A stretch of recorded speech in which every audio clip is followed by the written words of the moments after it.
Good evening and welcome to the Commack Council of PTAs Meet the Candidates Night. I'm Heather Gordon, Council President, and on behalf of myself and my executive board, I thank you for joining us this evening, and I thank both the candidates for their time.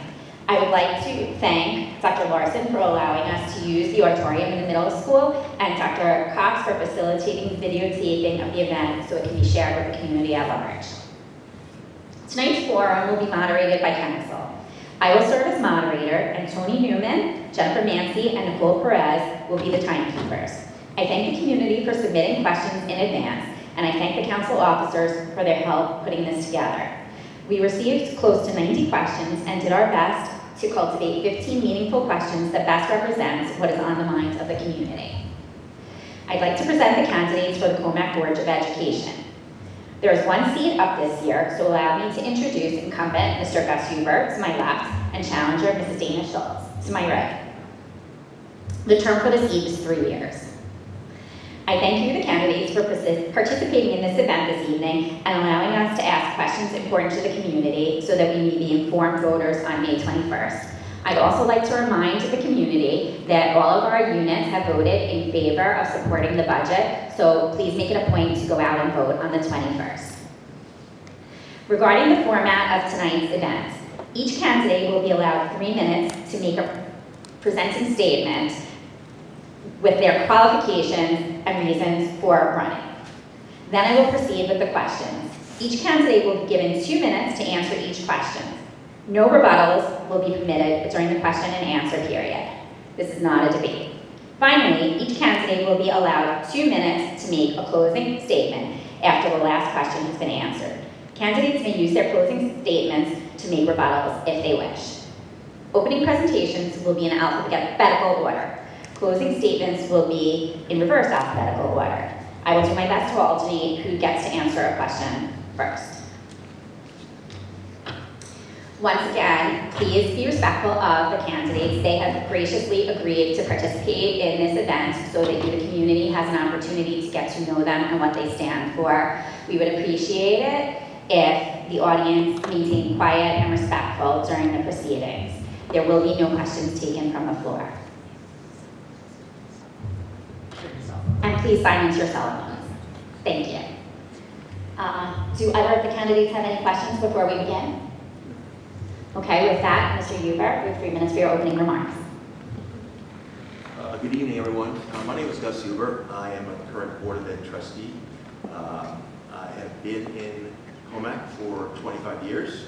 I've raised 3 children. I'm married for 27 years, my wife Julie. We had great experiences at Commack. And I kind of run for the board in an attempt to basically continue that tradition. I am an educator for 37 years. I functioned as a school principal for 21 years and a school psychologist prior to that. So I do have an extensive background with special education, general education, junior high, high school, and elementary. I currently run an alternative high school program for kids who struggle with anxiety, depression, school avoidance. It's been very successful. Commack has used the model to formulate the Cedar Road School, which I think is going to take off quite well. Why am I on the board? Because 3 years ago, during COVID, there was a real lack of respect, I think, in the community that went back and forth. And if you attend the board meeting back there, you had people yelling at each other, divisive comments, disrespectful comments, or just a lack of response to some of the concerns that were going on during such a really difficult time. And I kind of thought, like being in the field, like how could Commack have kind of gone down that pathway? How could they not offer more? How could they not be more clear with the goal? And that's kind of why I got into the race. I don't have any regrets. I think it's been a great 3 years. I am working with a great Board of Education, the 5 of us. We don't always agree, but we are civil, we're respectful, we are polite, and we work well. We have a new superintendent that we were able to bring on board. I have to say that Dr. Cox is probably one of the best superintendents I've worked with in my educational career. He's kind, he's understanding, he's responsive to people. so much that our emails have kind of stopped for the board members. We used to get tons of emails. We used to go to sleep reading the emails. It's quiet, which means people are satisfied, people are comfortable, people are basically feeling like they're being heard, feeling like their responses are being dealt with. So I don't want to lose this seat. I'm seeking the election to continue this mode of operating for Commack. I don't want it to be divisive. I don't want any kind of disrespect. I don't want any of that stuff to happen to Commack. It doesn't do well for the community, and it's certainly not about the kids when we do those things.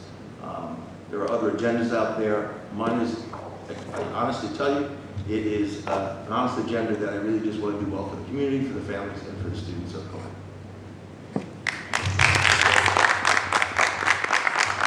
Thank you, Mr. Huber. Mrs. Schultz, you will now have 3 minutes to make your opening remarks. Thank you. First, I just want to send my condolences to the family of the child that passed away this week. I just want to make sure that was said. Thank you so much for having us. My name is Dana Schultz, and I have 3 children that attend Burr Intermediate. I've been in the field of education for 9 years. I teach in Locust Valley in Nassau County as an educational technology specialist and a librarian. 3 years ago, I moved here from Port Washington.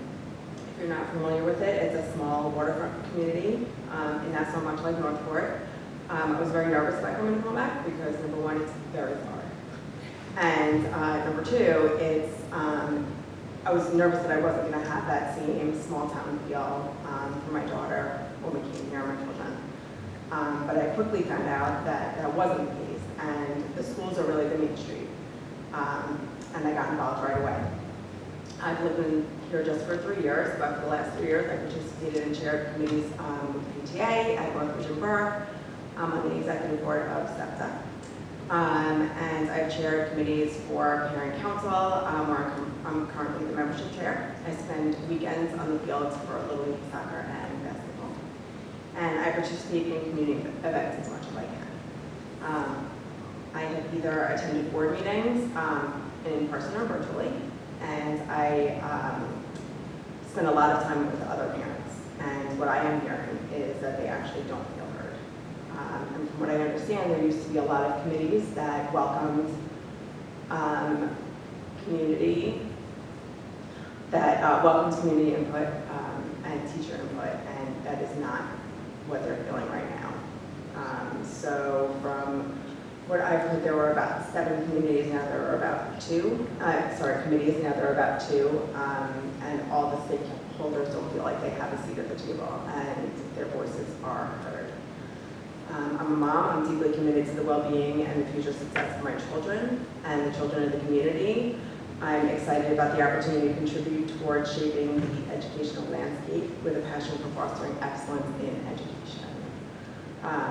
I'm confident in my ability to serve effectively and advocate tirelessly for the needs of our students, teachers, and families, and together ensure that every child has the opportunity to thrive and reach their full potential.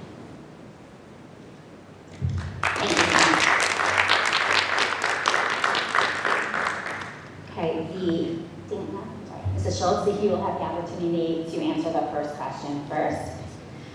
The first question we have is, what experience do you have that qualifies you to handle the fiduciary responsibility to the Commack community with respect to our budget and finances, which are in excess of $200 million? You have 2 minutes. Well, I haven't handled budgets from $100 million, but I have handled budgets for my departments. And I have worked with board members and administration in my former districts that I worked in. I have a legal background. I deal with contracts and negotiations and money and escrow holdings, and I have worked with this. Sorry. Closer? Yeah. Closer?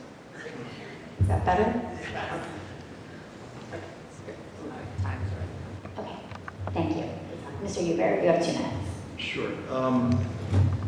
So as a principal, you run a budget for an entire school. I had about 1,200 to 1,500 students in Julian Junior High School in Free Village. and ran the budget for every department in the building, not just one. I know the codes, I know the athletic codes, the instructional codes, the field trip codes, the transportation codes. I know where the revenues come from, where state aid issues are. So I can see the whole global picture, and I've been working with it, I'm still working with it for 21 years as a building principal. So the understanding is vast, and then in the last 3 years sitting on the board, I have the district perspective, which is just enhancing, 8 buildings, 9 buildings, whatever it might be, across the map. The codes are pretty much the same, and the budget's important. It's always important. It's what people look for when budget season comes. Tax stuff. Where that money actually comes from and what drives the budget is where someone needs to be pretty astute behind the scenes to make decisions about how to put out a responsible budget to the community. One that works with senior citizens as well as the parents with kids in the building. It's just important to know all those facts and have those conversations. And I think if you don't have the experience with the school budget, the district-wide budget, it's hard to come up with those questions and challenge the people making the budget. So I know what I know, and I get people to tell me what they know and why they're doing what they do. Thank you.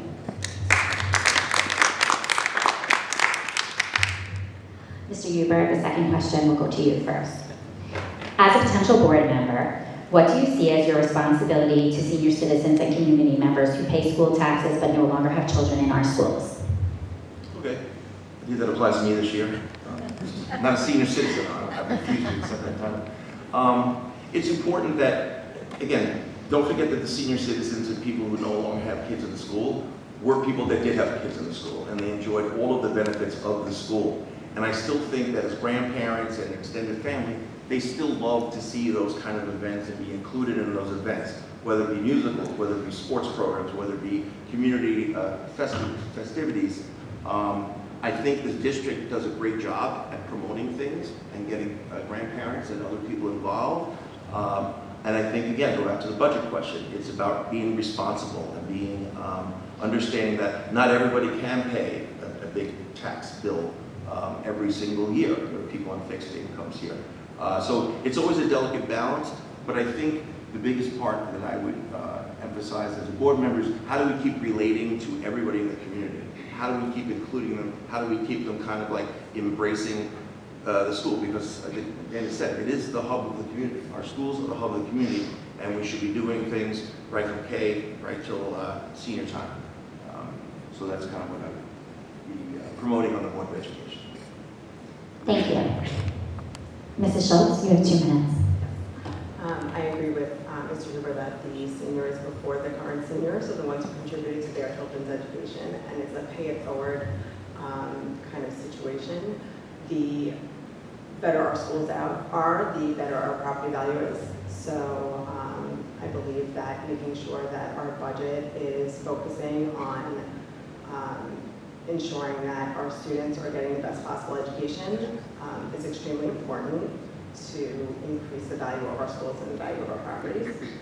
I do see that there was a lot done for the seniors in our community. I know there was just a senior night for the show and a dinner, and they loved it. And I think I agree, keeping seniors involved is extremely important, but there is a pay-it-forward factor. And I know when our children are not in school anymore, we'll pay the taxes for the next generation's children, and it will continue in that way. Thank you. Okay, Mrs. Schultz, this question goes to you. With the growing violence in the country, what is your stance on armed guards in the Commack School District?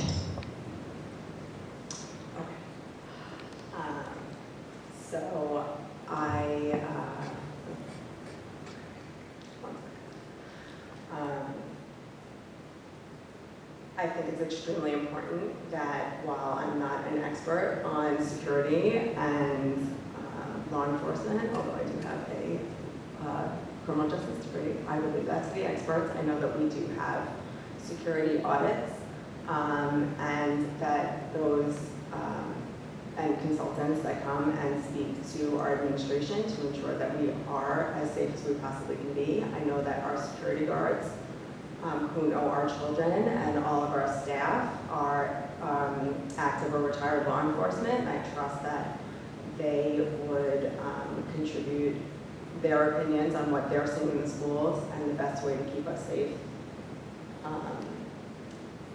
If I trust leaving my children in their hands, I would trust their opinion on what we need. Thank you. Mr. Huber, same question.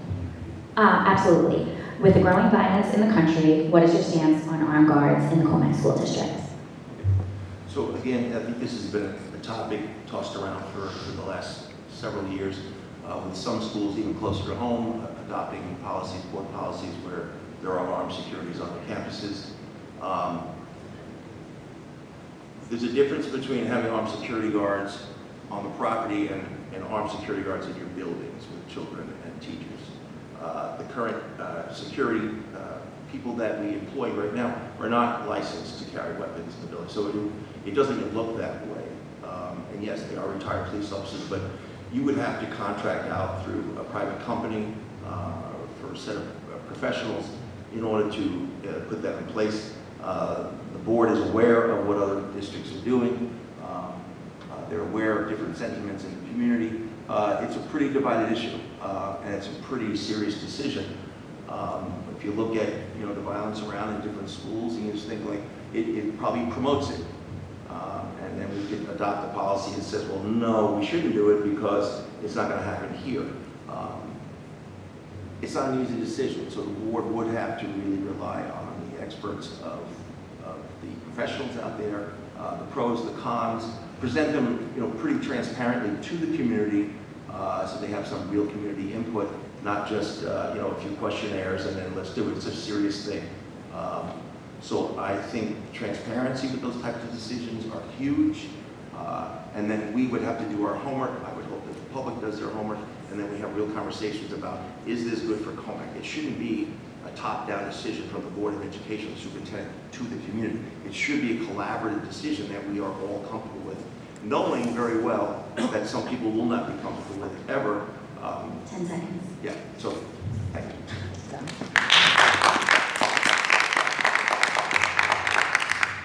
Okay.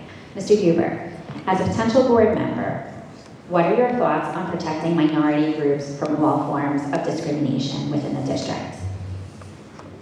Sure. So again, each district has its own demographics, and that really shouldn't matter. That some programs, promote this or promote that or this. For me, when you promote one or another, you're not promoting all. I believe that schools should be responsible to promoting every single child's safety in the building, not just one particular demographic. With that being said, I'm not ignorant to think that there are groups, a subsets of groups of children in buildings that would suffer maybe at the hands of bullying or harassment or exclusion. I don't think we do that here at Commack. I think the more we promote programs where there's access for all children, inclusion for all children, the activities and the co-curricular stuff represent the diversity that we can all celebrate together, whether it be religious, ethnic, special needs, high honors, athletics, music. That's what makes Commack. You could actually promote everything around the needs and the population, the interests and the backgrounds of children, so and their families, and give them a chance to celebrate who they are and allow other people to appreciate who they are. And I think that is how you tackle that issue. Thank you. Mrs. Schultz, same question. Would you like me to repeat it? As a potential board member, what are your thoughts on protecting minority groups from all forms of discrimination? So I think it is extremely important that all students are able to come to school and feel safe and accepted and loved. I was really fortunate to attend the multicultural fair over the weekend, which was amazing, and I saw what a lot of the teachers were doing to make sure that their classrooms were culturally responsive. And I think that is really how you create an environment that welcomes diversity and educates students on different cultures and makes them a little bit more accepting. Thank you very much. Okay, Mrs. Schultz. As a board member, you will have a responsibility to ensure that our schools are safe and nurturing environments for all students. With the prevalence of bullying in schools today, what proactive measures would you take to address and prevent bullying within our district? I think one of the biggest things, one of the biggest ways to attack that is to ensure, is that better? Okay. That there is social, emotional curriculum starting at the youngest possible age, which would be kindergarten. Students need to understand how to recognize and regulate their emotions, how to have conflict resolution, how to be accepting of others, how to be able to function when there's anxiety, and how to recognize what triggers their reactions and responses. And I think that the more and more children are able to recognize and regulate their emotions, the less and less they're likely they are to attack other children, and it makes everything a little bit more cohesive. It could be cross-curricular, but social emotional curriculum is imperative to battle bullying. Thank you very much. Absolutely. As a board member, you will have a responsibility to ensure that our schools are safe and nurturing environments for all students. With the prevalence of bullying in schools today, what proactive measures would you take to address and prevent bullying within our district? So for me, I think it starts with the home, as far as teaching children empathy and care, concern, and respect. And I think maybe the district could spearhead different parental education kind of programs and stuff, emphasizing the importance of it. I think we know it and we can say it, but sometimes life is so busy that we don't practice it. I think we could, as a district, identify early on in the elementary schools potentially antisocial behaviors of young children, or aggressive behaviors, or emotional behaviors that may lead to bullying or some acting out towards other children, and maybe do early intervention with those types of things.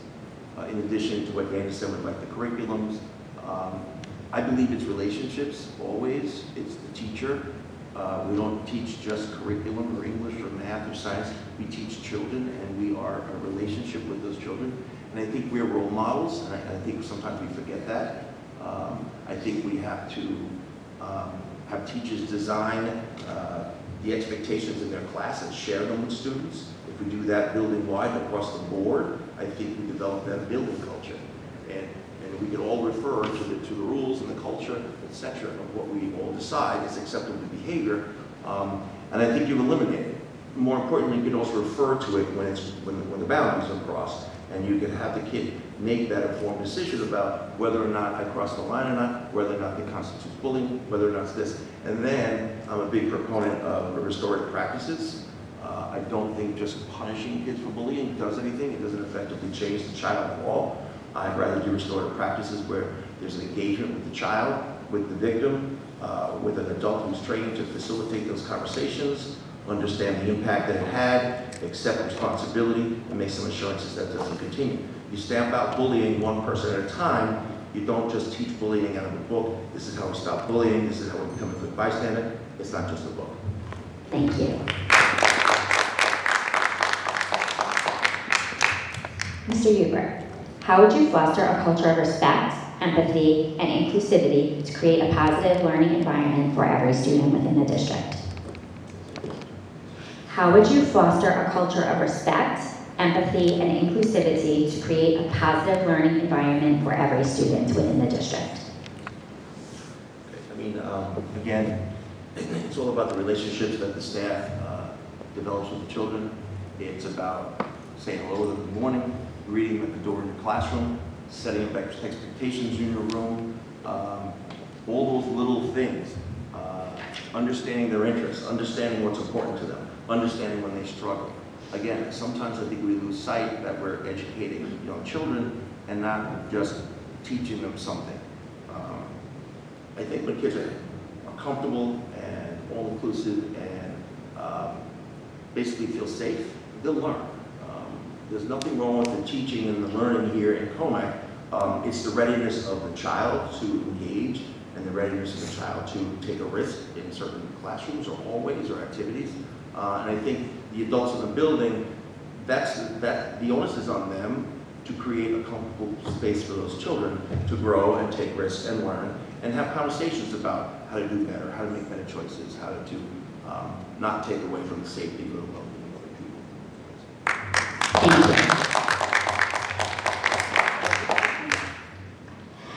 How would you foster a culture of respect, empathy, and inclusivity to create a positive learning environment for every student within the district? Well, I'm a big proponent of a responsive classroom, which fosters community in the classroom. So every morning there's a meeting and you're talking about what's happening at home and what's happening at school. There's a large homeschool connection. It just fosters more of a community, inclusivity. People are talking about culture. They're talking about their homes. Everyone has a different home life. Everyone has different cultures at home, and it brings everyone together, and it creates an environment that makes everybody feel welcome and safe and happy.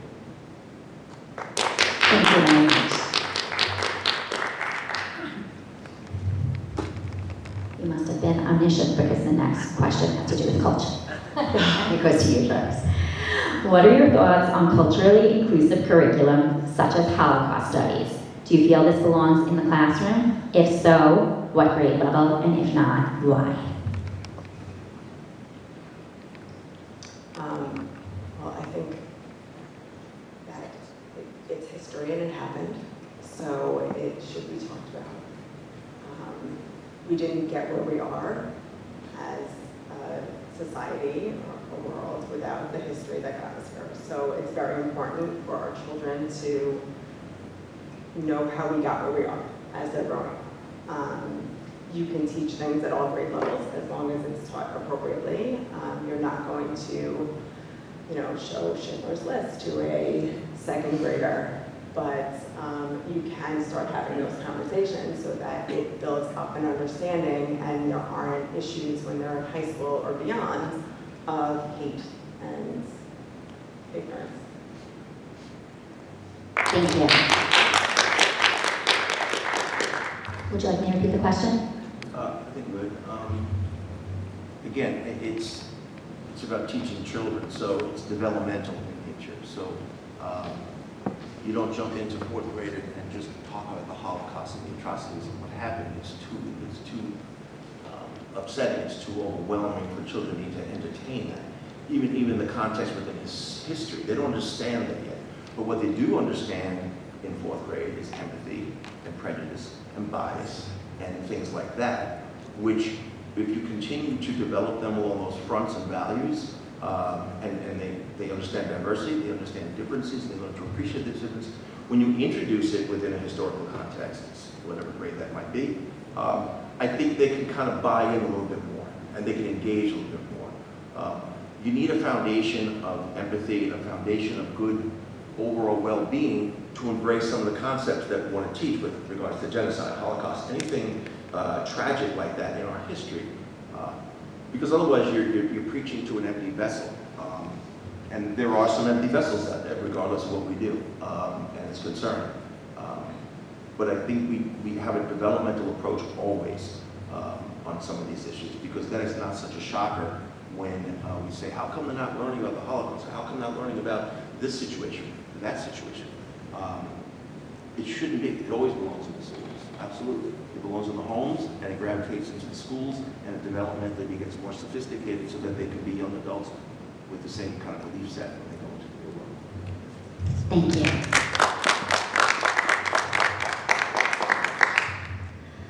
Mr. Huber, with the rise in demand and need for special education services, what hands-on leadership experience and knowledge do you have to offer the Board of Education and the Commack School District? I actually have a tremendous amount of experience with special education. Again, in 1987, I started out as a school psychologist and CEC chairperson in upstate New York. I evaluate children. I provide recommendations to parents about different programs and services to address some of the disabilities and the weaknesses, the strengths of the child. Not always an easy job, and not always having the resources available to address the needs. I eventually gravitated to administration, and I had a bigger viewpoint of what I could do with a building and how we can shape programs and services on a bigger level rather than just as a psychologist making a recommendation at CSE. Because then I can hire staff. I can bring programs to the building. When I was the principal of Junior Street High School, I thought it had to be, 15 years ago, we brought in one of the first ABA programs in the junior high school setting. And it was great. We had a life skills section. We had an autistic behavioral ABA program. And not only was it great for those children to be maintained in-house and in district in the least restricted environment, it allowed the other students in the building to get to understand a population of students that maybe they wouldn't have seen if they were sent out to different programs. So they develop compassion, they develop an interest possibly in the field of special education. But again, it teaches them empathy, it teaches them a whole bunch of things. So when I talk about special education, after my years at Jolinas, I was appointed principal of the alternative high school program, and it was an idea. And in 11 years later, it's one of the model programs on Long Island, and we are replicating them all over. I share everything I have with other districts, because if you look at anxiety, social issues in Long Island, in New York State, and everywhere, it's tremendous, and I need a place for some of those children to be. Thank you.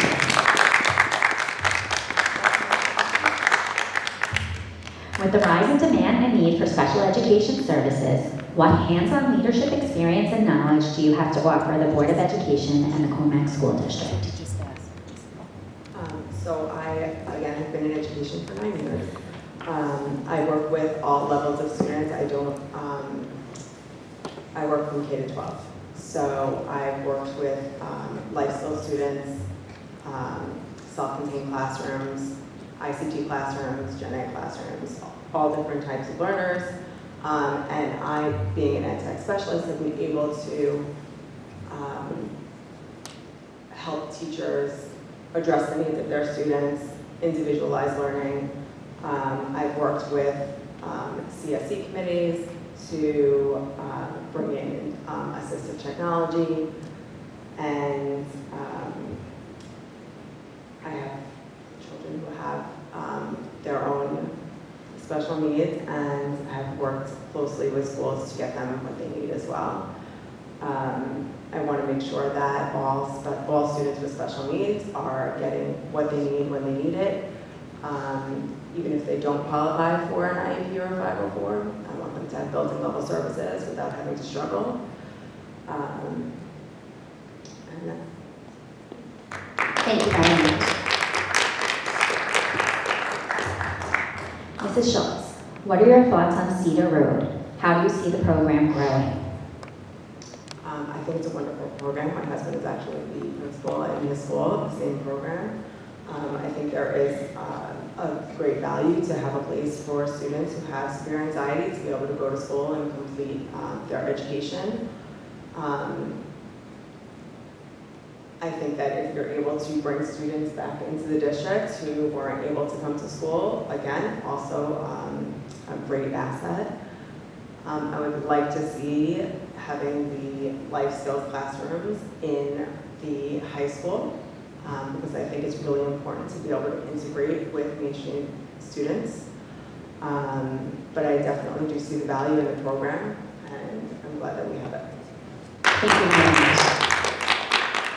Mr. Newberg, same question. Just to clarify, when you mentioned Cedar Road, are you talking about the alternative high school part of it or the life skills part of it? The whole. The whole The thing? whole thing. Okay. So the alternative high school problem, I think you know from what I've been saying before, I've lived it, it's my philosophy, I've created it from the ground up, and I've shared it with other districts, and it's been wonderful. Not just for the students, but again, if you're a parent who struggles with a child where you cannot find a place for that child to be, and the recommendation is to be in a BOCES center outside of the district where you know very little, and your child is exposed to things that maybe you don't even anticipate. Having those children home in your home district and being able to work with the staff of Commack or whatever district you're in is a tremendous, tremendous relief for a parent. And again, I'll say, you're only as happy as your saddest child. When you as a parent and a family discover something that works for your child, there's no question about it. There's no value to it. It's something you do, and I believe in it wholeheartedly, and I will continue to promote them in other districts.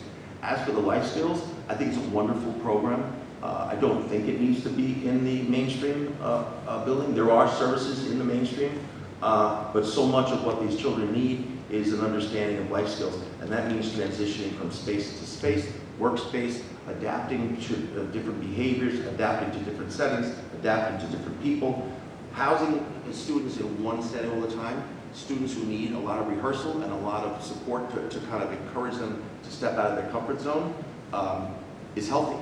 It's absolutely healthy, because those children in a year or two will be the same children that leave high school to go to work settings. Are we going to say we should have just work settings in the high school? The rationale is flawed.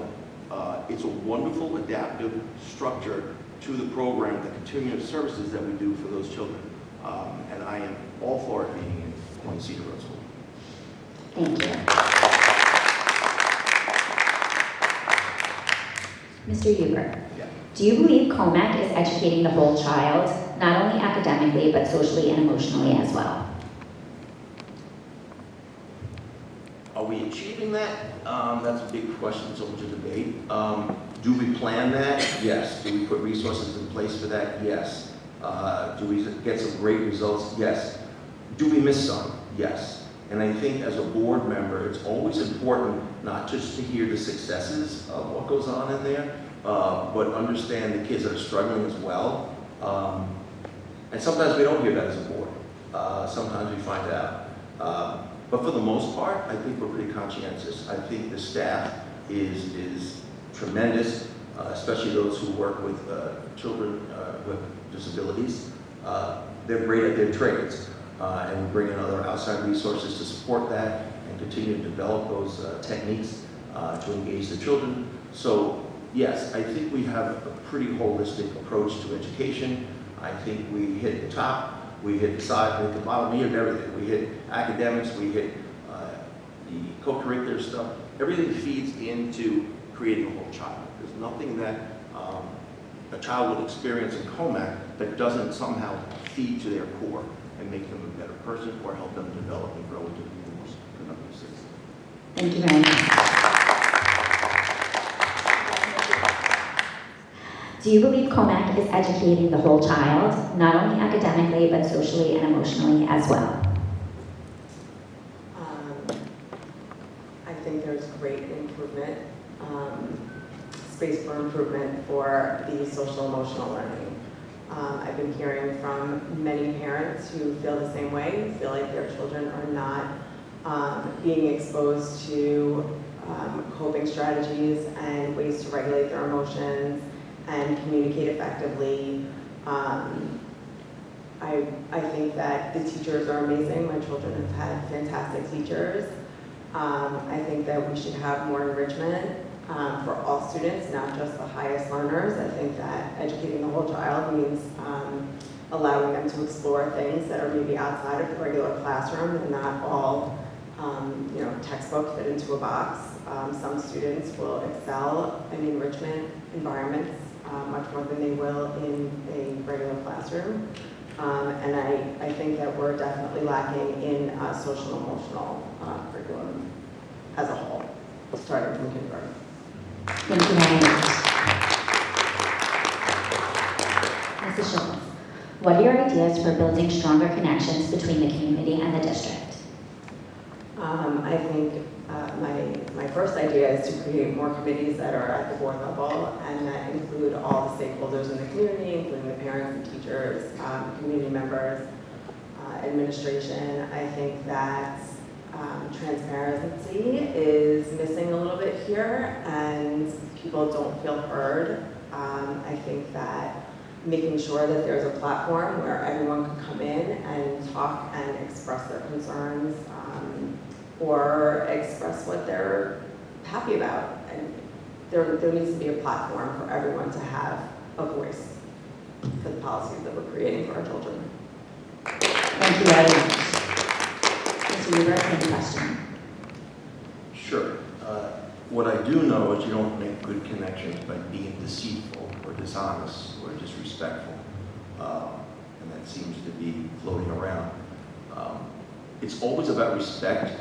It's always about reaching out to other people. It's always about having an open mind, not just for the staff, but it's also for the board. And again, you've got to step aside from selfishness and do what you're called to do. And that's what we should be doing. Unfortunately, the adults get lost more so than the kids do in their selfish needs. And yet we're the ones that's supposed to be teaching children how to be healthy adults. It's kind of ironic in my mind. But that being said, connections are through transparency. And I take objection to the fact that the board's not transparent. We're probably one of the most transparent boards that have been in Commack. And that is something that I take pride in. One of our goals for the last 2 years, a couple of years anyway, has been improving communications. We just hired a communications staff that you click on Instagram, Facebook, you know what's going on. Sometimes it's a lot, but it's good. So if you're a busy schedule, you know what's going on in Commack. And there's not once that the superintendent of schools, Mr. Cox, would not call you back on an issue or agree to meet with you, or some other staff member, or director, or board member even.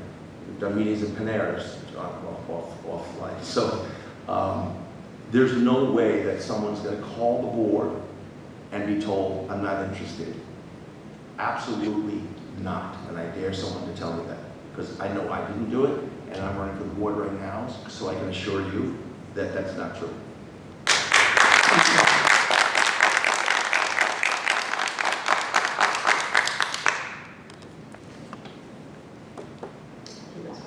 That's what I thought.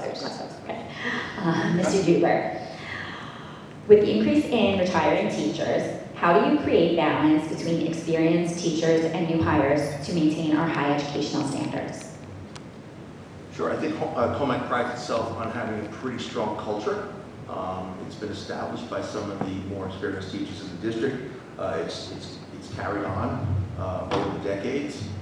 What exists today is probably even more improved than what existed, 10 years ago. So yeah, I think when we hire new teachers, we pass the baton to those people. I think they're lucky in the sense that they inherit a culture that is rich with all sorts of professional development opportunities, with well-established goals, with support, with mentoring, etc., in-service opportunities. So I don't think teachers will flounder. It's not like they're coming on board a rubberless ship. We are a pretty established school district with some really clearly defined goals. And I think it's actually advantageous for a new teacher to be here. There are things like teaming, there are things like collegial circles, there are things that you do. And again, that's not a board member's role. That is superintendent of school and administration to create those opportunities for those people. But yes, as a board member, you don't want to lose the culture of the buildings. You don't want to lose new teachers in that with this exodus of retired teachers. So you weigh the budget benefits of having teachers go and hiring younger teachers, or as I said, brand new teachers at a lower rate. It does save money, but there is that risk of offsetting some of the lose of the culture. But I think we're a strong enough district to ensure that that's not going to happen. Thank you very much.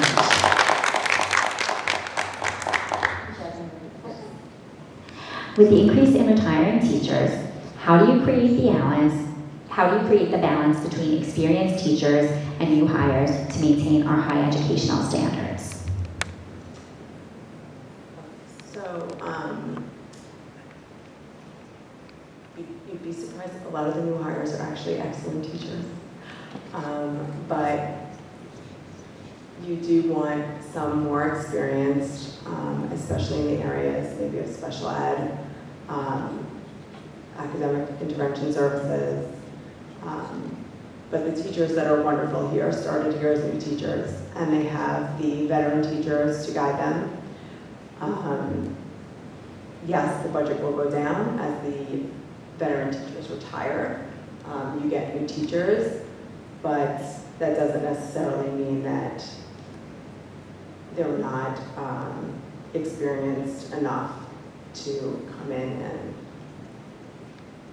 and take over and be trained by the veteran teachers before they retire. Thank you very much. Mrs. Schultz, please provide details on how you would work with your fellow board members if elected to achieve consensus, particularly when interests oppose your own. So it's important to maintain the respect and be able to have open discussions, be able to voice your opinions. Sometimes you will come to an agreement, sometimes you won't, sometimes you'll be outnumbered, but as long as you have a voice at the table, I think that it could be productive either way. Thank you very much. Mr. Huber, any question? Yeah, sure. Again, I'll use the analogy of adults setting the example for children. It's not about winning or losing when you're a board member. It's not about, do I get my way behind closed doors with a certain decision or not? Or can I figure out a way to offset another decision that's happening by being a little bit more undermining or sneaky or etc. We work honestly together. We're a very strong team. We're a very, very honest team. We respect each other's experiences and our positions. And the goal is not to get your way as a board member. The goal is to reach a consensus that's best for students, that's best for families. It doesn't matter if it's best for Gus Huber. It may not be best for anybody in this audience, just because it's best for Gus Huber. So I'm not in this for anything to be best for Gus Huber, or Sue Herman, or Steve Hartman, or anybody else. I'm not in that for that. I'm in it to make sure that when we agree with something, it's the absolute best for children in the district and their families.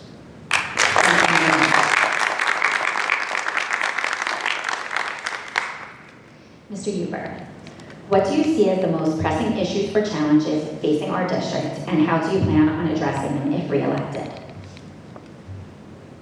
I think island-wide, you'll see that there's an enrollment issue across Long Island.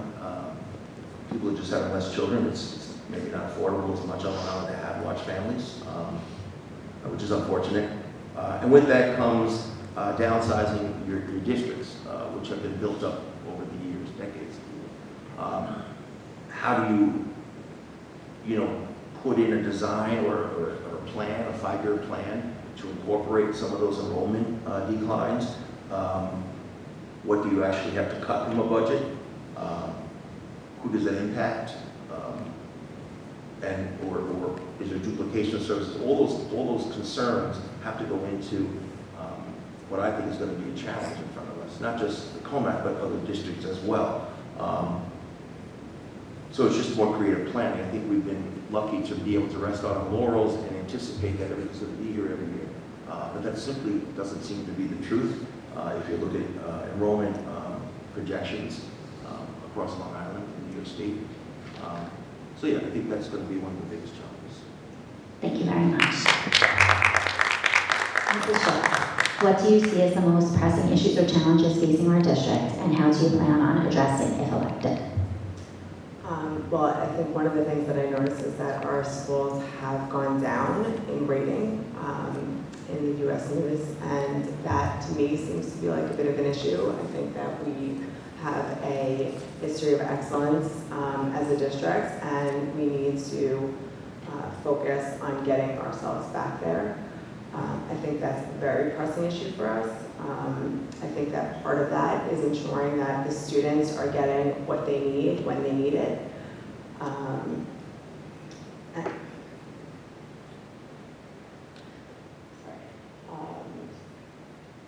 Making sure the students get what they need when they need it, and making sure that their needs are always addressed. Thank you very much. Mrs. Schultz, where do you see our district in 5 years?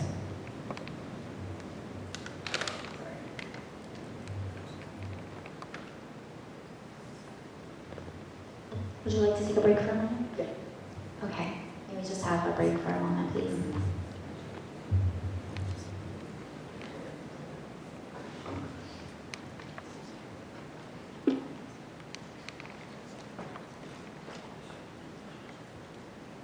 Your district in 5 years?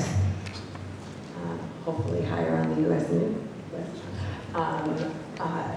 I would love to see our district excel in the area of technology. I feel like we're lacking in that quite a bit. There are new standards that come out that have to be implemented as of September, and our students really need to leave here with the skills for the world that they're entering, and making sure that that happens on the social emotional level, on the digital literacy level, and on the academic level, so that we are back to where we should be. Thank you very much. Mr. Huber, same question.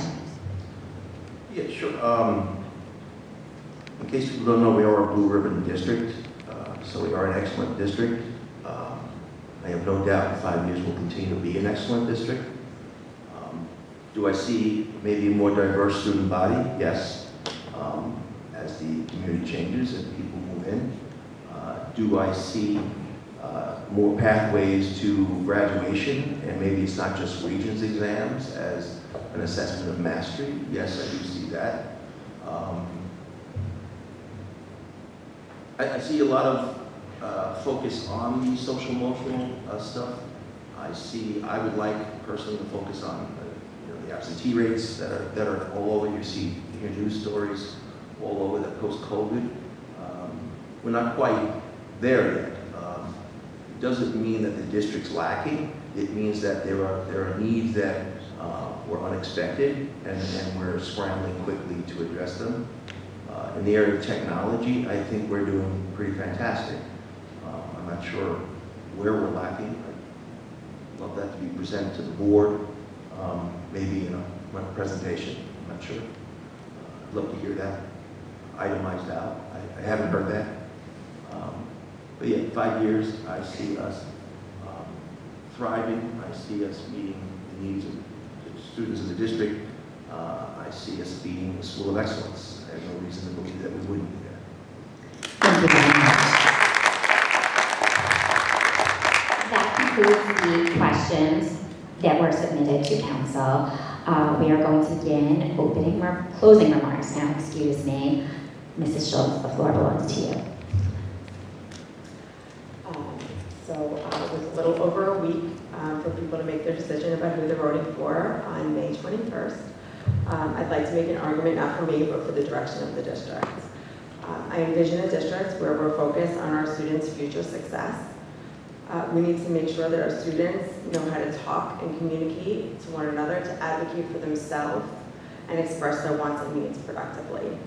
It's important for our district to focus on technology. I'm sure we're all well aware, after I said just before, that we've dropped drastically in our ratings from where we used to be, and I don't think there's anybody in the community that would be happy about that.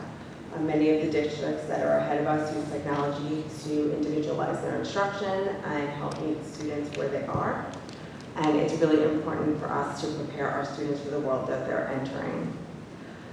Lastly, the district has always welcomed everyone to the table, and it has been our ability to work together as neighbors, teachers, and parents, community members, to share experience, ideas, and wants for the children that made Commack the academic powerhouse that it was. This is where I see the greatest difference between my opponent and myself.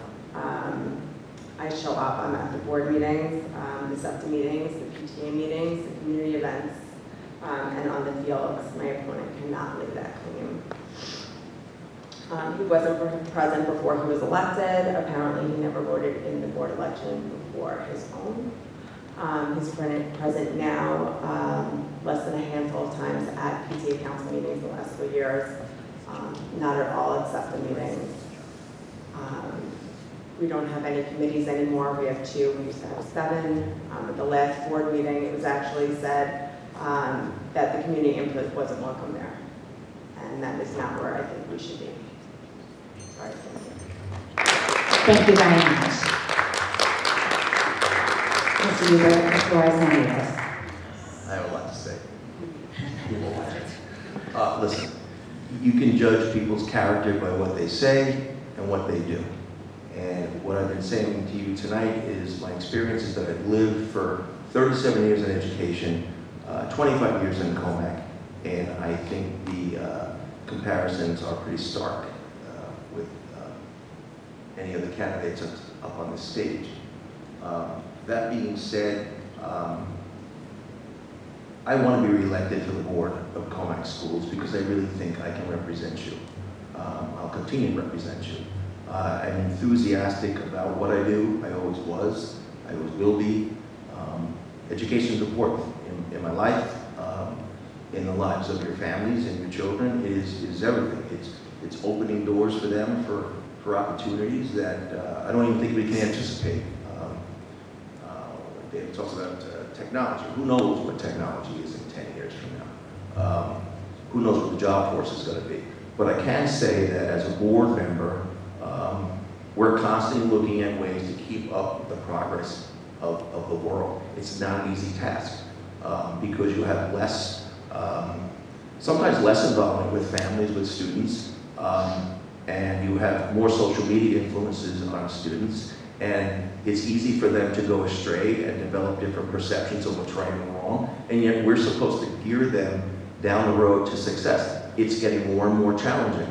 But I think if we're aware of that stuff and we can design a focus, task force or whatever you might have, on how we do constantly challenge, how do we make progress, knowing all these other outside things are impacting children, which didn't happen 20 years ago. It's an arduous task, but it's something that I'm really interested and enthusiastic about continuing doing. Thank you very much. Once again, I would like to thank both candidates for graciously accepting our invitation to attend this evening's event and for your thoughtful responses to the questions submitted. Thank you, Brett, for coming and videoing for us. We greatly appreciate it. And please remember to get out and vote on the 21st. Thank you, everyone. Have a good evening.